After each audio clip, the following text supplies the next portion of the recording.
All right, what's going on, y'all? This is Mr. J, and this is our mini podcast. And I am here with some of my students. All right, so today we are going to dive in and we're going to discuss how family system theories are important. A way to understand how families work, to work together in a system. It is important in school settings and it's important at home. It's important everywhere to make sure that, students get the best support possible for their growth and whatever they may be dealing with, whether it's at home, whether it's in the classroom, whether it's on the playground. We don't want to ensure that they don't feel alone, that they feel that they can talk to, communicate, reach out, draw relationships with, and it first starts with family. All right, What is a family system theory? so the theory is basically a family is put into like a team. Everyone is connected with each other. It is if one person is struggling, that means that everyone in the family is affected by it. Instead of focusing in on just one person, we focus in on the entire family and what the entire family need. The theory looks at patterns, it looks at the relationships, and it looks at the family roles. What approach does it take? So when it comes down to approach, it has several different type of approaches. However, the one that stands out and is the most impacted or effective is the holistic approach, which simply means that we understand that the family is a unit, which they're all as one. We never look at just the one individual, the student, but we focus in on looking at the bigger picture, which is the family. That goes with focusing on the communication, focusing in on the boundaries, the roles of the family, and how everyone is playing their part. That's what we focus on. That's the approach.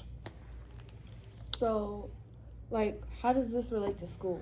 So that's a good question. When we talk about this theory, we talk about it being important in school, out of school. Now, usually people say, hey, family is outside of school, but a lot of the times, us as teachers, counselors, it really impact us as well because the student has behavior, emotions, emotional issues, or just overall problems that they face within the classroom. And we have to figure out a solution behind why they are acting this way or why their behavior is this way because of what's been going on at home or different genetics that comes along with certain students and certain behaviors that trickles within the classroom.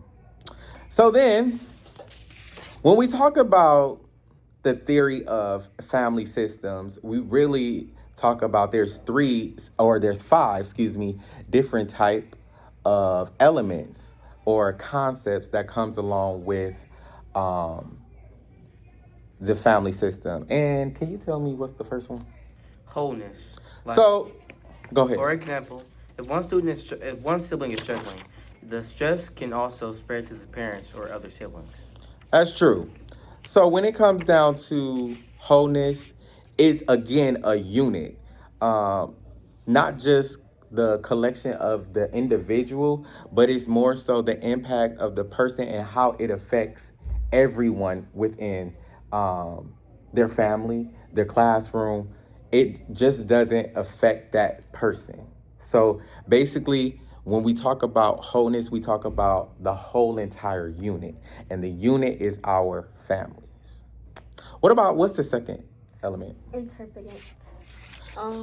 If a parent is stressed out at work or bringing that into the household, it gives the student anxiety and makes them act out in class. So that is correct. So when we talk about interdependence, we talk about family members are interconnected, right? Everyone actions and moods and emotions and choices influence each other. It's not just that specific person. Like she said, given the example, if the parent is stressed out at work and the children is going to feel some type of way, the other parent is going to feel some type of way. It's not just an impact on that specific person, but it's an impact on an entire family. So good job. I like that example. So okay, so then what will be the third element? The third element is boundaries. So like, if a student has unclear like boundaries at home, they'll test the teacher in school. That is true. That is true. I'm a teacher, so I definitely know. Families have boundaries that define different roles and rules. Boundaries can be important, and it can be too strict, and it can be too loose. So it's important that we understand the boundaries and what happens at home, and we need to know that so it won't trickle down in the classroom.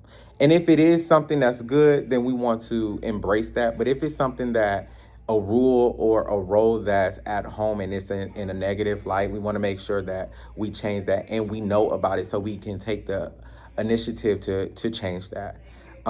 What about the fourth one? I will talk about that one, which is the subsystem, which is everyone in the family has their hierarchy, someone that's above all. So usually in my family, it's my grandparents. It was my great great grandparents when they were alive, but they call a lot of the decisions, the a lot of the behaviors that we see in my parents or in my siblings or in their children is basically the foundation of our grandparents. A lot of the rules and roles that are in our families we are not aware of until we actually talk about them. So it's important that as a counselor, we should make it aware to communicate or talk to the student and ask them different questions about their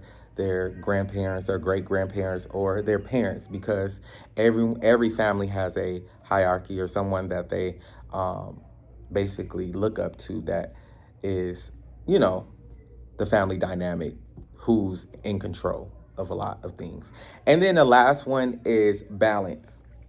When we talk about balance, we talk about family tries to keep a sense of stability or balance even during conflict. Sometimes it resists change and keep them predictable.